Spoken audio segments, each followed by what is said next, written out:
I don't want to borrow tomorrow's trouble. The wind is going to come no matter what, and it's going to be as big as I build it up to be in my brain, and all I can control is the direction the sails are tilted. And if I deliver bad news and someone doesn't show up in the way that I need or want them to or deserve to have them show up for me, that's not a me thing, that's a them. Hello and welcome back to another week of Calling in Sick. I'm your host, Alex Wildeson. I'm going to be fidgeting and adjusting how I'm sitting probably 20 times in this episode because I'm anxious as fuck. I have been going through so much testing, so much change in the last 2 months because of this clinical study and the questions that came out of it. And candidly, it's just left me with more questions than I had at the beginning. And how chronic illness coded is that? I would say about 80%, the lion's share of the tests have come back totally normal. And if you have a chronic illness, you probably know exactly how I'm feeling about those tests being normal, which is pissed because it means we have more questions. We don't have the answers. We don't have a new direction to go. Getting normal test results as someone with a chronic illness is devastating. You grieve this idea that you are going to have new direction. But that's not exactly how I'm feeling this week because I did get some answers. 20% of the test came back with some new stuff that we're going to be working with. And the weirdest part about all of that is it wasn't the test results that made me crash out. It was something completely different. But I'm going to get into that in this week's episode. And before we dive into all of those nuts and bolts, quick housekeeping. This week, I would love for you guys to go and rate the show on Spotify or Apple Podcasts. Leave a review if you will. We're almost at the end of this year, and so getting all of those engagement points up helps push the podcast out to more people that might need to hear these episodes. So thank you for doing the Lord's work and helping grow and share this podcast. Moving on to greener grasses, Alex's picks. It is the holiday season, which means everything is about to go on sale, or it is currently on sale. And I have been spending all of my sleepless nights looking through everything to find the best gift guides for you guys, for yourself and for your loved ones, and where to find the best sales. So stay tuned on social so that you can see all of those.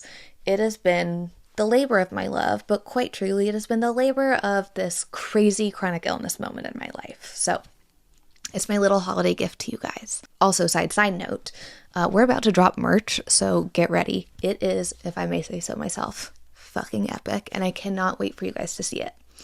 Pre-orders are planning to go live the week of Thanksgiving, and hopefully you can have them before the holidays actually start. I am hand packing all of them, so it might take me a hot minute. But besides all of that, my picks of this week. So this week, for Alex's picks, I'm picking out things that make life a little bit easier. The first one I've been talking about on socials all the time is Elastique. It's a wearable wellness company that helps with lymphatic drainage, and you don't even have to think about it, which is why I love it. I love doing wellness things without actually having to do wellness things. It's amazing. No spoons. So if you're interested in that, check out my socials. I'm going to be posting a lot about them these next coming weeks. And they are actually in their sale period right now. And it is a little bit expensive, but think of it as you don't have to go get those lymphatic drainage massages all the time. You're buying a wearable lymphatic drainage massage and you don't have to replace that. So that at least is how I girl mathed that situation. And I think it actually checks out. I'll be working on a discount code for you guys, so look on my descriptions or socials if you want those. My second pick of the week is the Lola blanket because this thing brings me more comfort than I could possibly ever explain. Goes with me to all my infusions. If I'm hospitalized, this will be the blanket I'll be bringing with me. Honestly, I'm going to be bringing it with me when I travel this holiday season.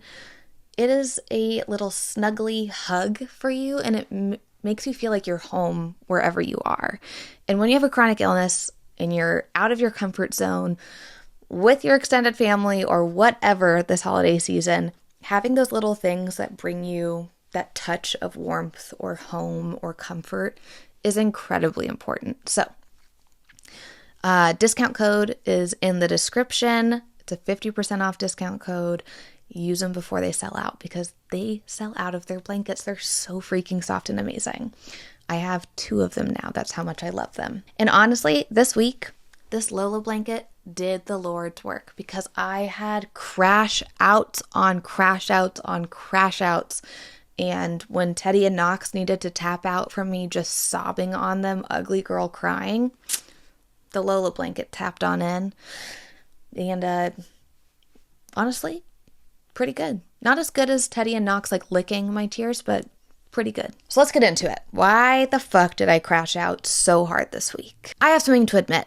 I think I had a toddler-level, full-on crash out on Sunday. And I'll share what it was about, but first I'm going to just set the stage for you. Cooper and I were on our daily hot girl walk, just chatting, and all of a sudden I was overcome with a wave of emotion. I was angry, I was sad, I was anxious. All of those big feelings and emotions hit me like a wave. I think because my rheumatology appointment was the coming Monday, and I was really anxious about that, but my brain wasn't thinking clearly. It wasn't processing my emotions live. I just was getting hit in the face with each of these emotions. And I started crying in public, which, if you know me, I do not do. I cry in a closet by myself like the good little Norwegian that I am, privately. So I was crying in public, and sweet Cooper was like, oh my God, goes into fix-it mode immediately, hugging me, loving on me, trying to give me solutions. Unfortunately, I was so overcome with my emotions that hearing these potential solutions made me actually want to like punch Cooper in the face. I did not punch him in the face, but I was pissed, and I let him know that I did not want his solutions. We finished our walk. Cooper was quite truly walking on eggshells around me, but giving me so much grace. I went into our bathroom, closed the door, had my full meltdown, crash out.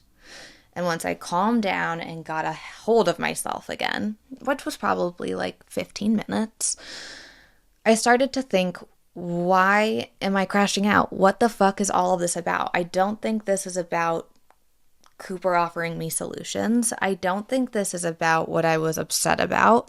I think this is about something else. And I think on the surface, it seemed like I was upset about how long I have been physically in pain, emotionally frustrated about this whole flare-up that's been going on in this terrible testing period that I've had to go through. However, I think I was this level of emotional and frustrated and angry and everything because I had been ignoring what I was actually scared about. I've talked about it a couple times on the podcast and on socials. You guys know I have this deep, deep, deep dream to become a mom.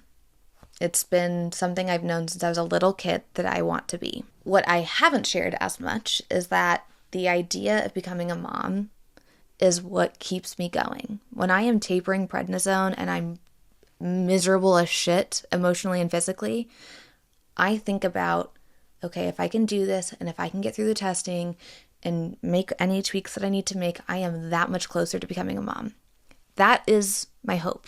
That is my North Star. And with all the testing starting to come back, having more question marks than periods or exclamation marks, I subconsciously was starting to process the fact that I was really scared of how this was going to impact my journey to motherhood. I'm 31. I know I'm still young, but I keep going through these waves of 2-3 year protocols that then fail, and then I have to start them again. Or I go into a remission-like period, and then something happens, and then we do it again. And it's this cycle that I have not been able to get out of since I was diagnosed in 2019. It's incredibly frustrating, but I have in the past been able to wrestle through it. At this point, I'm starting to feel the pressure of time. How many more cycles of 2 or 3 years do I have until I burn out and am at the age where I can't try to get pregnant myself? And that option is off the table. And without addressing that fear and anxiety, I let every other emotion stack up in my body and in my brain. And I crashed out about everything besides that. Because the truth is, with a chronic illness, you know you're never going to be cured or all the way better. You're hoping to just have a return to a quality of life. Or you have another hope, like hoping to become a mom, or hoping to go back to a job, or hoping to go back to hobbies like traveling again. And when that North Star and that hope gets rocked or shaken, everything else starts to crumble a little bit. And that's what I felt like. I felt like my will to keep fighting against this chronic illness was starting to dwindle, and that I was losing hope about this whole process in and of itself. And that's pretty heartbreaking. And when I started to think about losing hope of becoming a mom, my brain started doing something that I now think is kind of interesting. But I started, for the very first time ever, questioning if I could even be a mom, do the job, be a good mom. Was I going to have the energy when my kid needed me when I'm in a flare-up? Was I going to be able to do a hospitalization with a baby? But it was more than just fear about losing my window to be a mom, because my brain started to play tricks on me. And I think our brains do this almost to protect ourselves from possible outcomes in the future. For the very first time in my life, I started to gaslight myself about if I would be a good mom. Was I going to be able to keep up with a kid that wanted to do all the activities and sports under the world like I did when I was a little kid? Would I even be able to handle a ER trip or hospitalization with a baby? Would I have the capacity to push through pain or sadness or frustrations quietly, so not to freak out my future kid? And all of those self-doubts and gaslighting made me just so hard on myself. And that probably was fuel to the fire of this crash out that I had. But now that I'm out of it, I've taken a step back and I tried to break down why all of those things happened. Because part of the reason I launched this podcast was to open up the door to conversations like this, but also to connect with somebody else that's maybe feeling or going through similar stages in their life, and to let you know that you're not alone in all of these wild feelings and tricks our brains play on us. So here's what I came up with. I think my brain was grieving potential bad news that I was expecting that I could hear at my rheumatology appointment the next day. And I think our brains do this, where they play tricks on us to soften the blow of the bad news. And I've noticed that I do it in two different ways. One of them is I try to find purpose in the pain. And I know you guys have heard me say, in the rearview mirror, everything makes more sense. Or that I've talked about my botched spinal surgery in a way that says it gave me the time and space to launch my content creating and podcasting efforts. I've always made the hedge that that's not toxic positivity, but I guess in a way it kind of is, because it's my brain giving me this layer of protection against something that was really traumatic and hard for me to go through. The flip side of that is our brain preparing us for the worst so it doesn't hurt us bad when we inevitably do hear that news. And in calling myself out about this behavior or this tactic that my brain is doing consciously or not, I'm at least able to have some sense of peace in knowing that my brain is catastrophizing a bit. It is making whatever the saying is out of a molehill. And this is big. This is a terrible anxiety, but it doesn't mean it's real. It doesn't mean that that's what's actually going to happen. And so in giving into those anxieties and allowing myself to believe those lies, I was just going to feel worse and worse, when the thing is, you don't have to agree with that. You don't have to agree with the lies your brain tells you. You can just say, I'll see how the chips fall. And if the chips do fall in that negative space, I'll feel the pain then. Because the fact of the matter is, if you grieve before it even happens, then you're going to feel the pain twice. I'd rather just feel it once, I think. I don't know. I'm still trying to process that part of our brains, but our brains are so fucking crazy. We need to get like a neurologist on this podcast to talk us through, or maybe we need to bring Preston back on. It's probably a psychology question. But anyway, I was spiraling about news that wasn't necessarily going to come. But I'm not going to beat myself up about this crash out, because I was in reality upset about really stupid shit. And sometimes it's easier to get upset about the stupid shit than actually face the music of the heavy, hard stuff that's actually bothering you. And sometimes that's okay. But when it's not okay is when you let yourself believe those lies that your brain's telling you. And I'm going to try to do a better job of calling myself out on that so I don't have to grieve twice. I can just grieve once and live in the now and in the present. And I think in doing so, we actually are protecting our physical body too, because trauma stays in this body. And if you allow yourself to believe the what ifs that are negative, I feel like we're going to make ourselves flare up. So I'm trying to avoid all of those things. Okay, so let me now catch you guys up on everything that's actually been happening instead of all these what ifs. We got our vascular imaging back, but my sweet and bless her soul rheumatologist has this awesome approach to scans. And that is, we do not react if there's only been one eyeball on the scan to interpret it. So she always takes my scans and sends it to some specialist to take a look at it, find consensus, and then that's what we take as face value. There have been some things that have happened with incorrect radiology reads down here in Austin, with my health particularly, that have led us to take this approach. For example, when I had appendicitis, there was inflammation in there that indicated potentially vasculitis, but potentially not.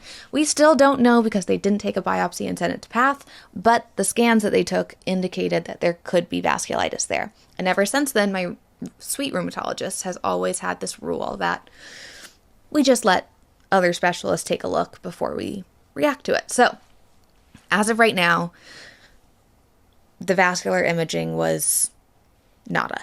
It showed us nothing. But I am going to hold my breath a little bit on that one, because if a vascular specialist takes a look at this, who knows, maybe we'll get a different picture. Especially because I have like a weird type of vasculitis, small and medium-sized blood vessels. And those small suckers, it's hard to find them unless you know what to look for. Second, my colonoscopy results and endoscopy results showed nothing except for duodenitis, which I still don't really know what that is, what that means. And when I got that information from my gastros team, all they said to me was, hey, we found duodenitis, take omeprazole every single night. They didn't say why I had it, things that could have prompted it, if we needed to talk about autoimmune interactions with that, nothing. So when I called my parents, so excited that I finally had a test that showed something, and you guys know I have a medical family, their response was, so is it vasculitis? Is it from H. pylori? Is it blah, blah, blah? List went on. And I sat there and I was like, I am a little bit disappointed in myself. I was so excited about a positive test result, I didn't ask any follow-up questions. And then I had to play the whole dang phone game and spend another hour just trying to get a hold of somebody to ask the questions that my parents helped me think of. TLDR, they had no idea. We're asking Penn about that instead. We still have 3 pending exams, so I'm not quite out of the woods yet on the diagnostic phase, which maybe I should have led with.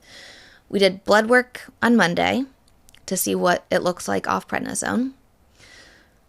I am getting a capsule endoscopy this Friday, which I think might lead to some really comical stories. I don't know if I need to collect said capsule, return it. I don't know if it has like data in it.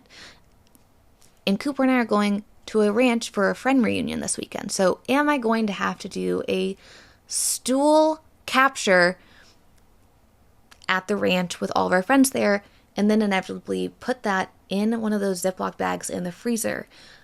Is my poop going to be in the freezer with all of my friends in the same house? I really, really hope not. But if I do, that's content in the making, I suppose. And the last diagnostic I'll be getting is a PET scan. PET scans are now being used for vasculitis because it shows kind of that, I don't even know what it shows, to be honest. I was trying to recall what the hell my doctor said about the PET scan, but candidly, I don't remember.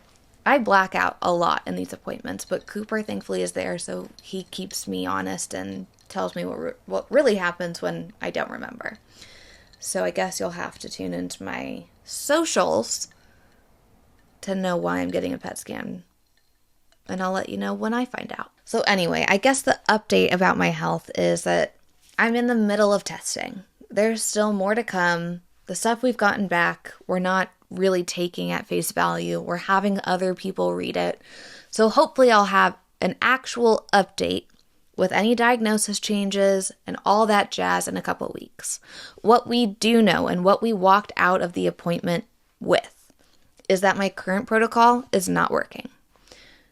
At this point, I'm a year and a half into Rituxan and IVIG. Off Prednisone, I should have low to no symptoms, and I am in probably the worst flare-up I've been in since like 2020, which is frustrating beyond belief. What that means is we're going to have to change my medications.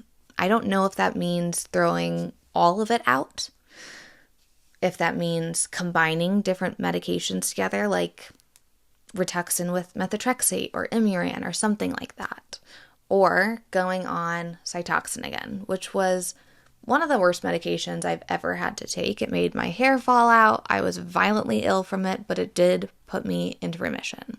So TBD on what that future will look like for me. But what I do know, and why this has been hard to talk about, is that I'm starting over. So that timeline to getting to be a mom is getting pushed out again. I don't know how long it's getting pushed out this time, but I am grieving and mourning the timeline that I had been clinging onto so hard. Cooper and I had plans to implant one of our embryos this time next year, and it is not looking like that will be the timeline that we'll have. So I'm hoping that at least by this time next year, I have some return to quality of life. I would love to get a couple things off my bucket list, like visiting my brother in London. He lives over there, and I've never gotten to go see him. I would love to be able to return to exercise and working out again. I would love to be able to just feel like myself again. It's been a long time. But again, what I talked about at the beginning, I'm trying to not let myself spiral and catastrophize and think of only the worst case scenarios, because there is also a chance that this is all part of the plan. That I can't get pregnant on Rituxan anyway, so maybe I need to go off of it, because maybe there are positives. Maybe I'm going to go on a medication that does do the trick and I can get pregnant on it. Or maybe I get to do CAR T therapy and I'm in remission the rest of my life. We don't know what we don't know. And so I am really trying so hard to live in the present and not borrow tomorrow's trouble. I actually got a tattoo about this back in 2023. So I need to just like exclusively wear t-shirts and tank tops. So I have to look at it every single day. If you're watching, it's my triangle tattoo on my arm above my elbow. And there's an opening at the far left and far right triangles. And supposed to be like the past has already happened, so why sit in that sorrow or grief or hardship for too long? Because the future still hasn't been figured out. So just sit in the middle and in the right now. Because whatever will happen, and whatever has happened is done. That's my little mantra that I try to hold on to. So what's next after all of this? I still don't know if my meds are changing, if my diagnoses are changing, but I know that we'll know that before the end of the year, which is great. Other things that we know are true. That my current meds are not working. That we will be having to make changes, and that my timeline of getting to be a mom by this time next year is now off the table. For the most part. I guess this whole episode is about anxiety. Before the appointment, I was really anxious about all the what ifs and pre-grieving news that I was potentially or potentially not going to get. In the actual appointment, I didn't really have anxiety. I was just kind of flat. But after the appointment, I've had some anxiety again. And the interesting thing is it's not about the same stuff. I'm not feeling heavy grief right now about any of this that's been happening. Instead, I'm really anxious to tell other people about this current news, because giving people bad news about health, you never know what you're going to get. For the people that know and love you, hopefully they know what kind of support you like to receive. And if you have not heard this amazing little tip about support, send this part to a friend or family member. When you are having a deep struggle and you need support, you usually need it in 1 out of 4 different ways. And that is shit-talking the situation, just gabbing about how terrible it is exclusively. 2, solutions. You are presenting the situation to your friends and family, looking for solutions and fixes. There is solidarity. Sitting in the grief, sobbing, processing those heavy emotions together. Or silly.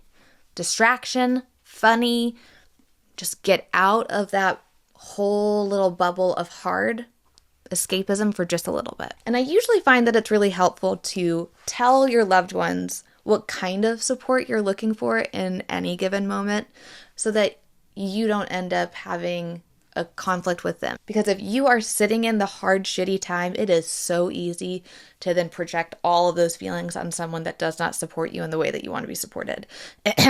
Meet a Cooper on Sunday during my crash out.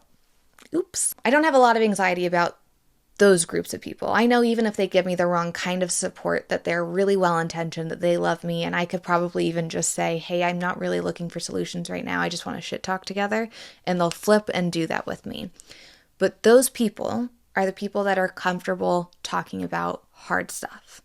They're the friends and family that are okay talking about health, in that it's ever going, and that it's ongoing and not necessarily going to get fixed or cured. They're okay sitting in that gray with you.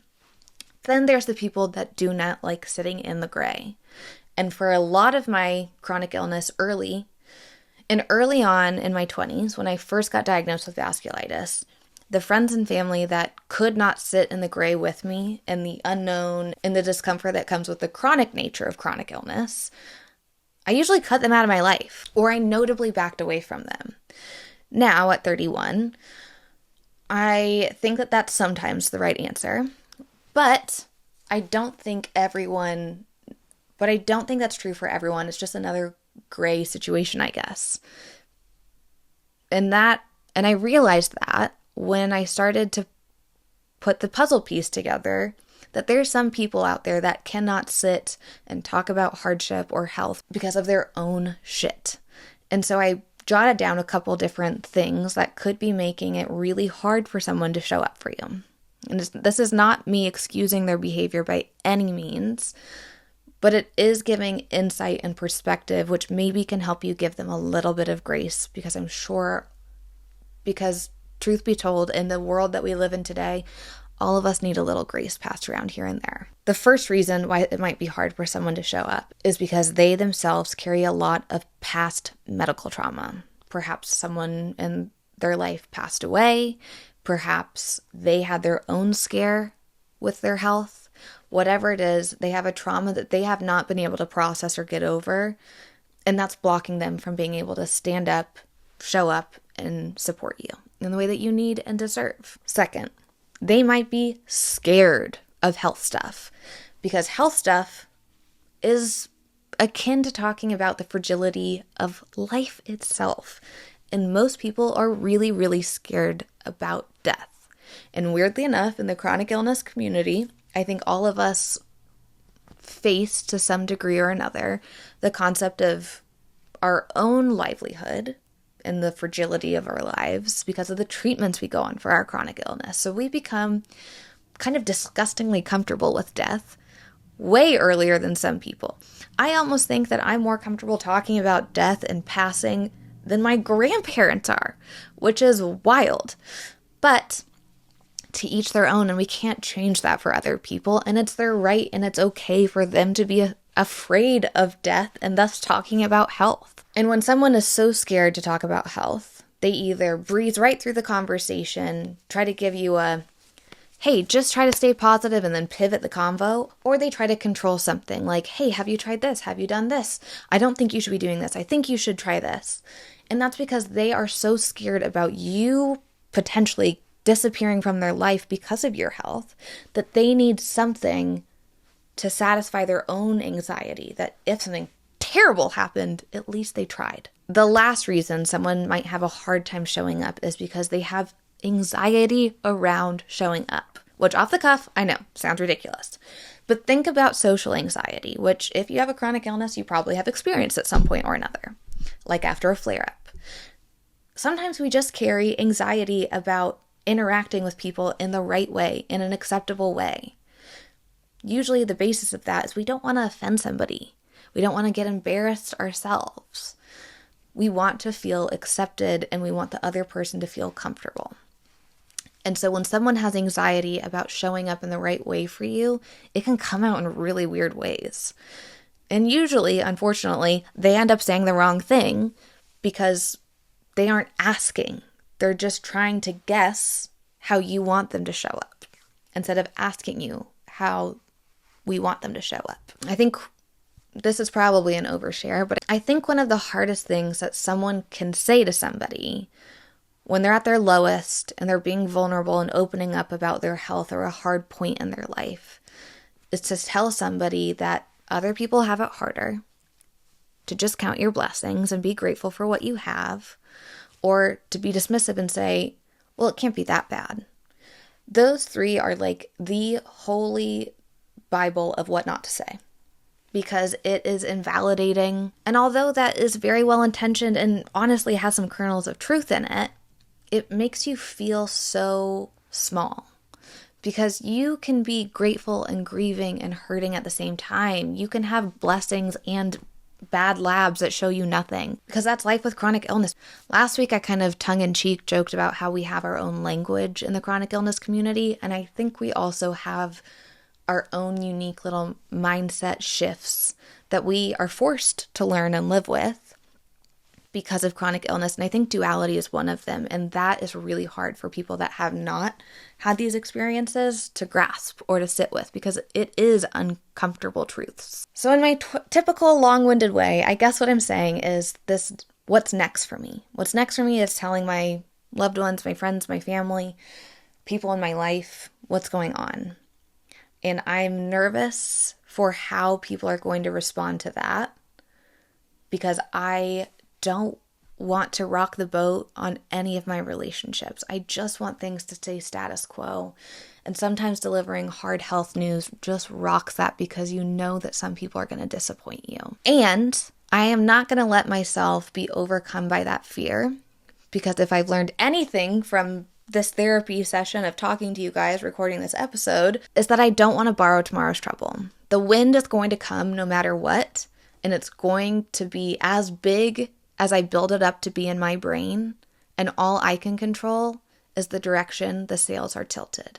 And if I deliver bad news and someone doesn't show up in the way that I need or want them to, or deserve to have them show up for me, that's not a me thing, that's a them thing. And I can try to dial down the volume, let it go in one ear and out the other. So much easier said than done. But put you and your mental health and your headspace first. Put your oxygen mask on first, and know you can always just walk away from a conversation. And you can address it in the future when you feel calmer or more stable to have those conversations. Or you can be like me and talk about it in therapy because you hate conflict and confrontation. Either way is fine. Now that has been a large health update episode without that many updates, probably. So let's wrap this thing with my one brain cell pick of the week. It is Dancing with the Stars, which is on in an hour and a half because I record this podcast on Tuesdays. I have never been a Dancing with the Stars fan, but why I like this show, and maybe it's just this season, is because it's nostalgic. It reminds me of the golden days of American Idol. I'm talking the OG panel of American Idol, which I used to watch religiously with my mom and dad whenever it aired, which I don't remember the day of the week that it aired anymore. I feel like it was Mondays. maybe it was Sundays. And those days, they just felt like a hug. We would celebrate all these people. We'd fall in love with these different characters, but I guess they were just people going through and chasing their dreams and talents. And if anything, I think it planted a seed in my brain to never be too scared to go put yourself out there. And that's kind of like Dancing with the Stars. It's these stars that are well known for whatever they're the best at. And they're saying, I'm not going to let my ego of embarrassing myself, of not being good or being enough at something hold me back. I'm just going to go for it because I want to have fun and I want to do it. So if I'm going to take a page out of their book, I think that's going to be how I try to approach the next 2 months. As I get new news and the boat inevitably rocks, I'm going to just say, I get to choose the direction my sales are going to go and how I'm going to react to these things. And that's all I can do, but I'm not going to let it hold me back from tomorrow. Meaning, I'm not going to borrow tomorrow's trouble. And the second reason why I love Dancing with the Stars is because Robert Irwin is on this season. And I freaking loved his dad. The Crocodile Hunter was one of my favorite things growing up. So, it's a full circle moment, really. The little kid in me is very pleased that I've stumbled into this show. And I'm in a big group chat with a bunch of friends that are new friends, which has also been very fun and exciting for me. So, on all of those notes, time to go take the doggos and myself for a hot girl walk and get ready to watch Dancing with the Stars tonight. Okay? I love you guys. Thank you for sticking around, and I'll see you next week. And that's a wrap. Thank you so much for joining me for another week of Calling in Sick. As a reminder, I would love for y'all to like, follow, subscribe, save, share with your friend, do all of the things. It truly helps grow this community, and it helps these episodes reach the people that need them the most, whether that's for an educational piece, to have a little laugh, or to not feel so alone. As a reminder, Calling in Sick sits on YouTube, Apple, and Spotify, and anywhere else where you can find your listens. From the bottom of my heart, I absolutely love you guys. Thank you so much for calling in sick with me every Monday. It's been an honor and a pleasure so far, and I can't wait to continue building this community with y'all. Love you.